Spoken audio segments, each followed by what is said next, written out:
Okay, we have our footage here. This is a high frame rate clip, so it is going to play in slow motion. So what we're going to do here is we're going to track this board face here, and we're going to alter some of the graphics on it. Okay, I'm going to bring in a planar tracker. Have our footage piped into it.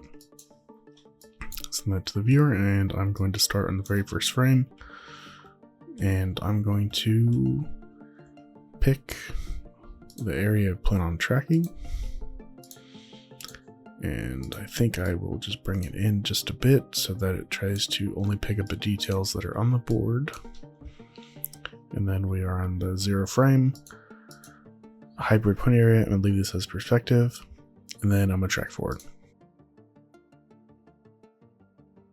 Cool. Now once that's done, we can kind of see the motion it's taking. I'm going to go ahead and change this from track to steady, and then make sure the steady time is still set to the very first frame that we plan on tracking. So this will be our most undistorted frame. So now as we scrub through, we'll see that the board stays relatively stuck in the middle. And this is exactly what we want. I'm going to bring in a graphic here. This graphic that we're going to add to the board, and I make sure the global in and out is the full time frame, since this is a still frame. So, looking back at our planar tracker here, which is stabilized, I'm going to go on the first frame, and we're just going to start by merging this on top.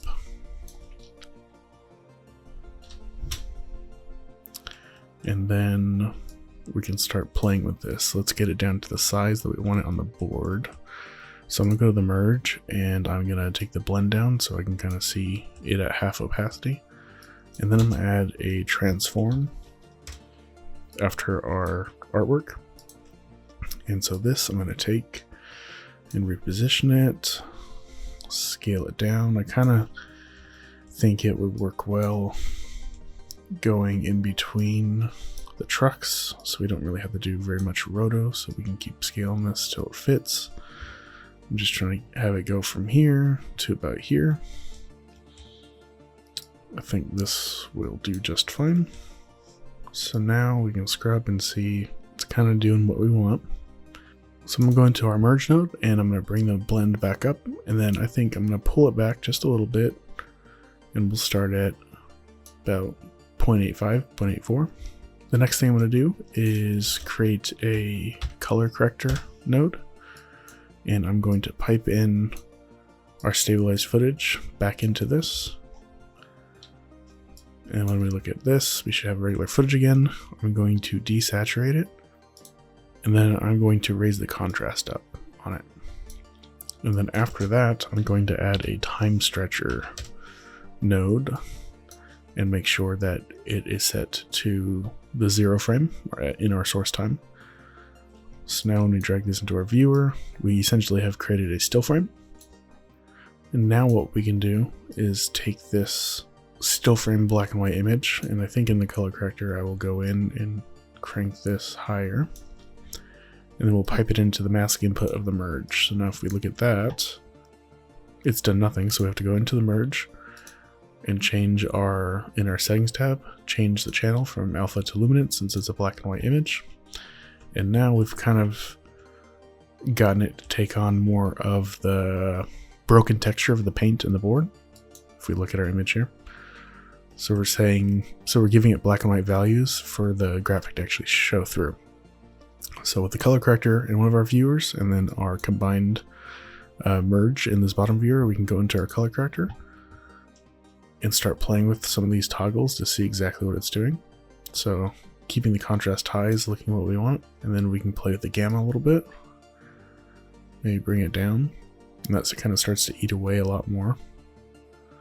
You can see where if you go too far, it definitely starts breaking it. We'll leave the contrast where it's at right now. We have our layer tracked here, but it's not perfect. It's definitely sticking towards more of the center of the board, but you can see a lot of these edges and the artwork going outside. So what we can do on that is go to our grunge. We can go up here and bring a rectangle mask in and pipe that in. And then we can make it really tall so that the whole graphic stays at the top. And then we can start rotating it so that it is around the size of the board. And I won't go to the edges because now we can go to the soft edge and feather it out. So it doesn't have to be a purely hard line. For now, this is kind of working. So something we could do now is just to see this in context. We can add a matte control after our merge node. I'll take the output of our transform from our graphic, hold Alt, and let go on the matte control and set this to garbage matte. And this will basically give us the inverse of what we want. So in the matte control, go into garbage matte, invert. So now we have our graphic all on its own. This is great. But still, our graphic isn't actually moving. So the next thing we gotta do is you're gonna take your planar tracker up here, you're gonna copy it, you're gonna paste it, you're gonna pipe your matte control into it, and then you're gonna invert steady transform. So now, if we bring this into our viewer, we have an isolated version of our graphic tracked where the board would be. So now all we have to do is create a new merge node. And we can kind of clean some of this up here. Starting with our original footage, I'm going to pipe it directly in. So now we have original footage, and then we can add this over the top of it. So now we've done a fairly simple track. Very, very light compositing just to get it on the board here. But we're off to a very good start. There's a couple more things we could do that are going to help enhance this a bit more. So looking at this, I see it's looking a little too perfect right now. We definitely have some, using our black and white matte that we made here earlier, it definitely is pulling some texture in, but it could be a little better. And something for sure I think is affecting is the this kind of like A stroke outline. So something I'll do is I'll add a paint node after our time stretcher here. And then we can send this to the viewer. I'm going to select the stroke tool and then make sure we select the clone option. And then good habit is I always try to make this longer than my comp ever actually is. So just 500, even though it doesn't matter with the stroke brush. So we can be kind of messy with this. We don't have to be perfect. I'm just going to go to the beginning of the comp. I'm going to source an area here that has some kind of general destruction that's not perfect and it's not in the shadow. And then I'm just going to kind of start cloning over this kind of white outline. I'm aiming to make it less uniform and just have more general scratching. So this is a good area right here. So holding Alt, you select the area you want to clone, and then you just paint over what you'd like to change.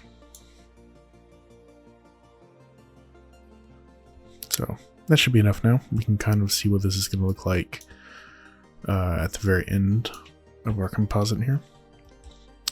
If we hit this and hit Control P, we can kind of see what it's doing. It's definitely breaking up a lot of that solid stroke there. So it's looking good. We'll start with that. The next thing I see when I watch this is you kind of have this perfect graphic. It's tracked on, but there's a little bit of details here that I think can help us. We have this shadow kind of crossing over. It's definitely affecting the artwork, but it's not quite doing it enough. So right now, our only real overlay that we have going on is just the merge node. And the merge node has a pretty slight blend here on the 0.84. So if we go all the way back up, it's a little more solid. And then we also have our black and white matte here that is also affecting its opacity. So the next thing we can do is we can give ourselves some room here. And then I'm going to create another color corrector and we're going to pipe it off of our planar tracker. So we're back looking at our stabilized board track again. And then we are going to drop the saturation again, turn up the contrast, and then I'm going to apply a luma keyer after that. And then right now it's pulling all of the shadows. I would like to reverse that, so hit invert. we can start playing with the low and high ends here to get more of a crushed look. Isolate what we're going for. And we're trying to get more shadows that are going to have interaction over our graphic. So what we've done is we've isolated this kind of shadow portion that is right here that would be going over our graphic as it leans towards the light. So I'll take that, I'll blur it, just 1.5. Feels a little bit high. Let's go 0.5. And then we could take this, we could pipe it over our merge. So we have a second merge. And then we'll bring that to active viewer and we kind of see what's going on here. So we have our footage, we have the merge graphic, and then now we have a form of shadow extraction and then reapplying it back over our clip. So clearly this is too strong and you can kind of see it kind of takes over the whole board here.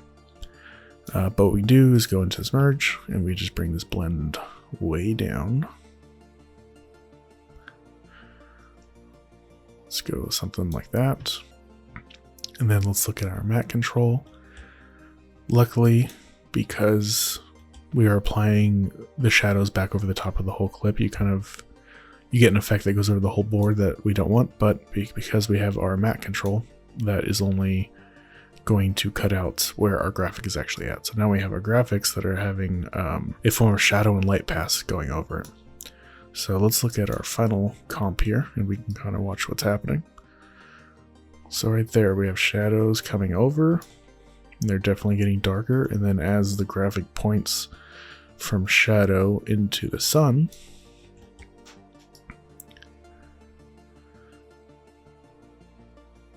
it brightens itself up now.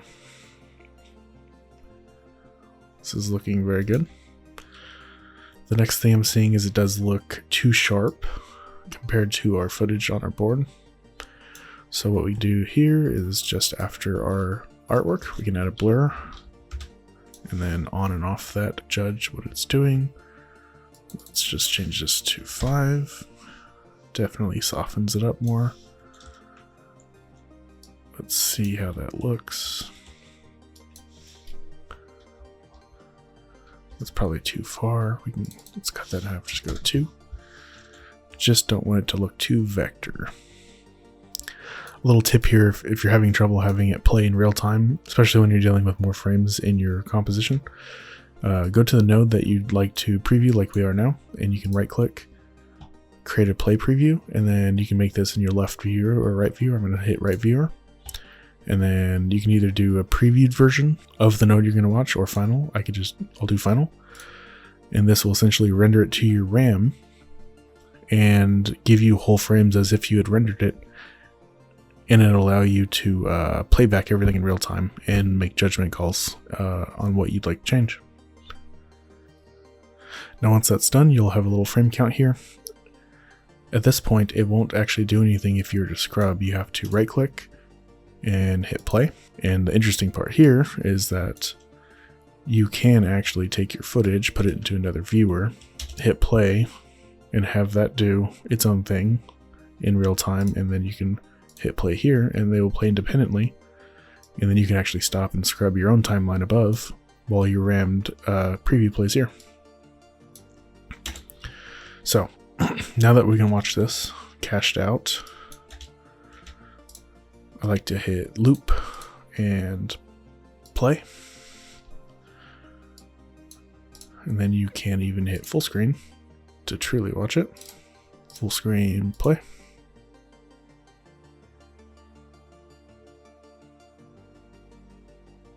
It's looking pretty good so far. I think there are just a couple more tweaks we could do just to get this much more composited. So let's go ahead and look what we can do. Right click, turn full screen off. And then to get rid of your preview now, because it is in your viewer, you right click, remove preview. Now you're just back to your normal composition playback. So it's definitely feeling too strong and vibrant right now. I'm gonna add a color corrector node after our blur. And then just turn the saturation down. Let's go too far. That's clearly too gray, so bring back up. Maybe 0.7 looks about good. And then on off, just to really see if that's fitting. And I think that kind of fits the red pretty well. And let's look at the matte viewer here. I think the only thing it might be really missing is some film grain. So let's look at our final viewer here.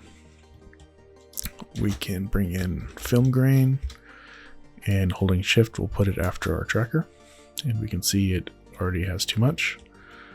So I think for this, I would bring this scale, probably bring it, let's leave scale alone, find our strength.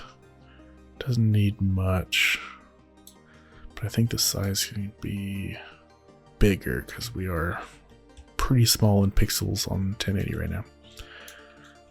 Let's hit play, so that is way too much. We are going to bring the strength down to probably almost nothing because we're in daylight. Hit play. Seeing a little bit of dancing there.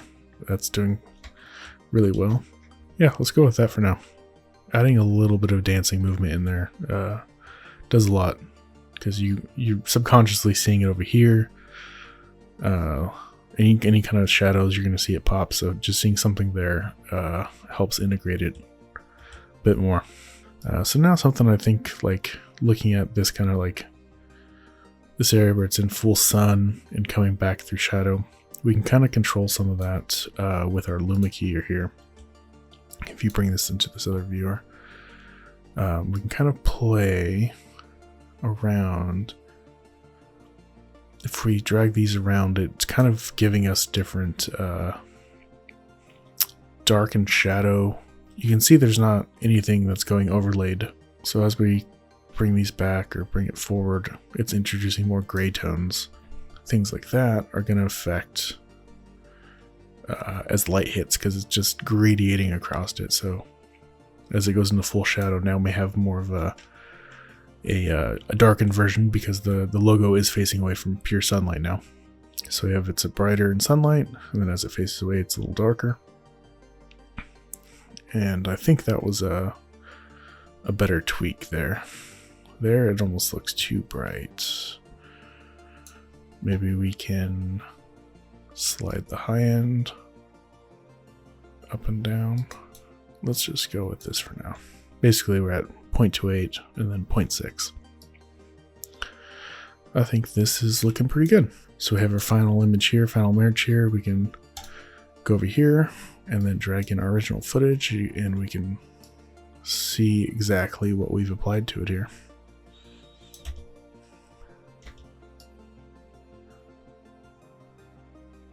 So just to go back over what we've done, we have our regular footage, we have it piped into a planar tracker, and we've essentially done any kind of compositing in a stabilized format using the first frame as a base.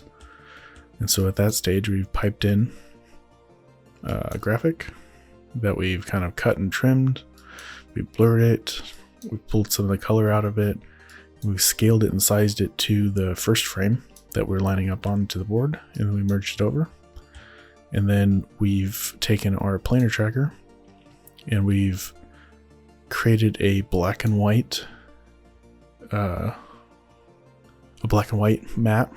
We then still frame so it wouldn't move, and then we painted out some of the details on the board so that we can have more of a scratched, grungy surface. And then we use that as a mask for the merge input. And then we've done the exact same thing again, but this time instead of doing time stretch and paint, we've added a Luma keyer to act as a shadow extractor that then can get placed back on top of the board, on top of the artwork. And then we used a matte control to contain only the artwork, and none of the original plate is getting comped back on top. And then we've taken our planar tracker and inverted the transform on it to get it moving again. And then we added some subtle film grain and then recomped it back over the top of our original footage. And the final step here is to save this out as a saver. You can choose whatever format you want, typically it'd be EXR, but I'm just going to save this as an MOV, and we'll just make it a ProRes file. Drag this down, and then in our format options, I just change this. We can do an Apple ProRes 422. Always remember to save, hit render. There's your frame range, final, start render.